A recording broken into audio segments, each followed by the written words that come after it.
lovely introduction. Hi, everyone. Okay. So, great. So, as Olivia said, my name is Andrea, but you might not know my last name. Fondulist. That's Greek. Yeah. I was just going to say that. If you hear a lot of the vowels in there, it is because I'm Greek. Yay. Come on. Thank you. The next one better be a little more coordinated, guys. Come on. Okay, but I am not the best Greek person. I don't really like olives. I don't like lamb. What? I know. I don't really drink a lot. Sorry. And I only know like 3 words in Greek. I know Takanis, which I think means how are you? I know Christos Anesti, which means happy Easter and can only be used once a year. And I know the word demos, which means people. And so when you combine the word demos with the word krasi, which I learned means rule, you smush them together and you get my favorite word ever, democracy. People rule. People rule, sometimes. Okay, so having a lineage to the people who invented rule of the people, I believe loving democracy is in my blood. It's in my DNA, and it runs in my veins. And to be honest, a very controversial take of mine is that I love American democracy. Sorry! And look, I know the founding fathers were total dicks. Their first iteration of democracy excluded so many people. However, I do believe in the revolutionary thought of a voice in our government. One voice, one vote, we the people. So you have probably heard that democracy is kind of fucked right now, here and around the world. But what you might not know is democracy in New York City has been chronically fucked for almost over a century. And this is where our story begins. Thank you. Gotta just make sure you guys are with me. Okay, and just really quick disclaimer, this presentation is not a critique about political parties in any way, shape, or form, or current election workers. Just so you all know, this is just a historical reference to a system that has been chronically a disaster. Little foreshadowing. Okay, so the Board of Elections has been a thorn in New Yorkers and democracy lovers' side since it was created in 1901. It has been cited as a century-old system of local election administration that is one of the last vestiges of pure patronage in government, a relic from the era of a powerful political clubhouses and Tammany Hall. Boo! But how much of a relic is it really? Because the caricature of corruption that symbolizes Tammany Hall has become so alluring it's almost like folklore. But we forget how closely their influence still lingers in New York City. So, a very quick summarized refresher of who Tammany Hall was. This was a political organization that became the most infamous corrupt political organization in United States history. For example, the main guy, Boss Tweed, is said to have stolen, in today's money, $3.5 billion from the city of New York. Taxpayers, yeah. However, we hold 2 things in our mind at the same time. That Tammany, for a long time, was very instrumental in helping immigrants acclimate after they came through Ellis Island. They helped them get jobs, they helped them get homes, they got their kids into school, and they helped them become United States citizens. But the problem started to arise when these favors were used for quid pro quos, especially around elections. And so they would force people to vote for Tammany politicians by literally dragging them to the polls, watching them cast a ballot. They would intimidate voters, and they would make people vote under several different names. So while this election tampering was going on, you might be like, where was the police? Well, 2 things about that. The police were deep in Tammany Hall's pockets. Wouldn't you know it? No, we're shocked. But also, which actually you might not know, is that the elections in New York City at this time were under the jurisdiction of the police department.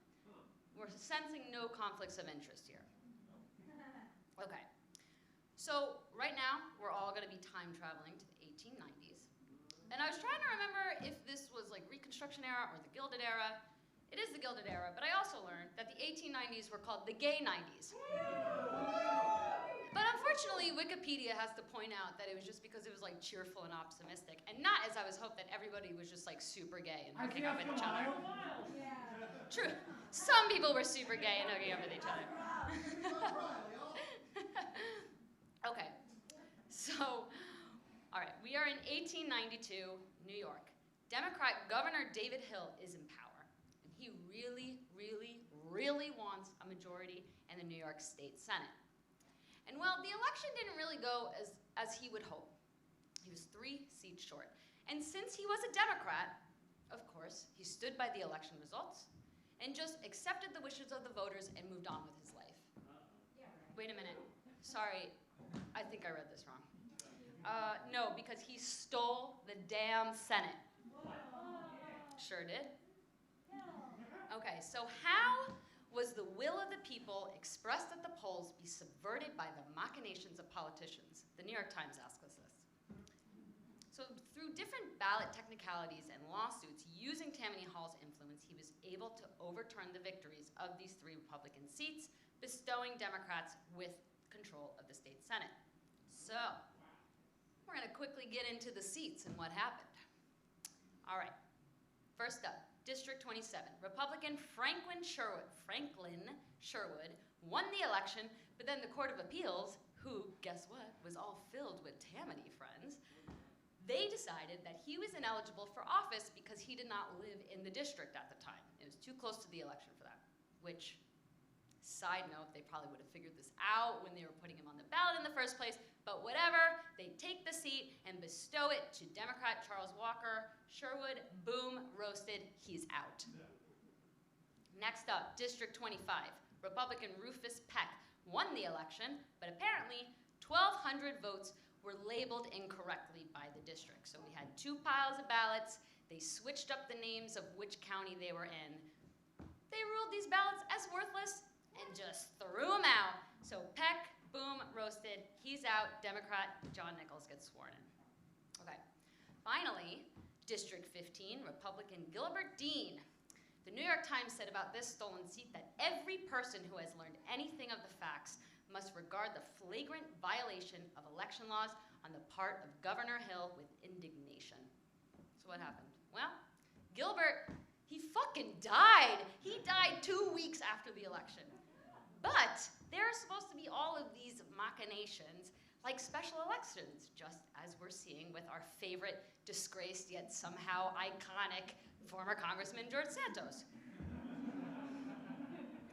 So, boo, but kind of yay because it's funny, but no, he's not in office anymore. But so during his funeral, the election workers were literally stealing his seat. And they essentially just changed the number of votes he had. So in the words of Thomas Jefferson and James Madison and Hamilton, they were just like, you don't have the votes, ahaha. And then they snatched the seat away, gave it to Democrat Edward Osborne. So boom, roasted, Gilbert, he did. Democrats now had the majority. So all of this actually happened when Governor Hill was a lame duck. He had just been elected to the United States Senate. So he's up there hanging out with Chuck Schumer, but he knows... Chuck Schumer of the 1890s. Right, or just that level of power, just for context. So,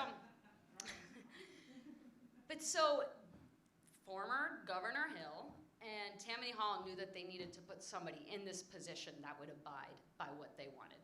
So they all agreed that Roswell Flower would be the right guy for the job. Democrats had the majority, they got their new governor, and they pretty much immediately went to establish their control over elections. So, in drops Tammany Inspector Bill. This is what the public called this piece of legislation because the real name was the Consolidated Election Law Bill of 1892. But that is way less sexy than the vibe that we're going for right now, so we're going to stick with the Tammany Inspector Bill. Especially since this is the gay 90s. I mean, come on. Okay. Just a tip. So this bill would change the number of election inspectors from 4 to 3. 2 would be affiliated with the majority party in the state Senate, and 1 would be with the minority, which coincidentally, the majority would be the Democrats. Oh my God, shocking. Okay, and these inspectors, keep in mind, they controlled everything about election. Who's on the ballot, accepting voter registration, counting votes, dispersing poll sites, everything. People were pissed. Republicans, other Democrats, the public, there was protest. And even Governor Flower was on the fence if he should sign this bill, to the point that Governor Hill, former Governor Hill, showed up at his house in the middle of the night and told him to use his gubernatorial courage to abide by Tammany Hall. Yeah, I know, it's like super crazy. So, 2 years later, 1894, the Republicans are actually somehow able to take back the state Senate. I have no idea how they did this. Maybe that's another odd Salon talk. It's quite impressive seeing Tammany had control of the entire election process because of this. So, Republicans have the state Senate, and now they get more election inspectors. So obviously the Democrats were like, you know what? Fair is fair. We had our turn. You go for it. That's totally incorrect. Again, so there was a compromise with the Democratic governor and the Republican-controlled state Senate, and they wrote into law bipartisan, even half Democrat, half Republican election inspector structure for our elections. Better? Well, hold that thought. 129 years later, we still have this law. We have not changed this. It's not under the police department anymore, but we still have bipartisanship. And I do hear you say, kumbaya. We love bipartisanship. We need it right now. Well, hold on. This is kind of a map of time.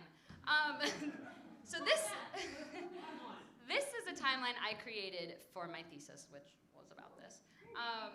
And these are just a few examples of times that the Board of Elections has disenfranchised people in New York City in the past century. And remember that disenfranchisement looks different in different contexts. It could be long lines. It could be machines breaking. It could be incorrectly counting votes, throwing out mail-in ballots for technicalities, voter registration purges, and not having enough poll sites. The options are endless how to disenfranchise people.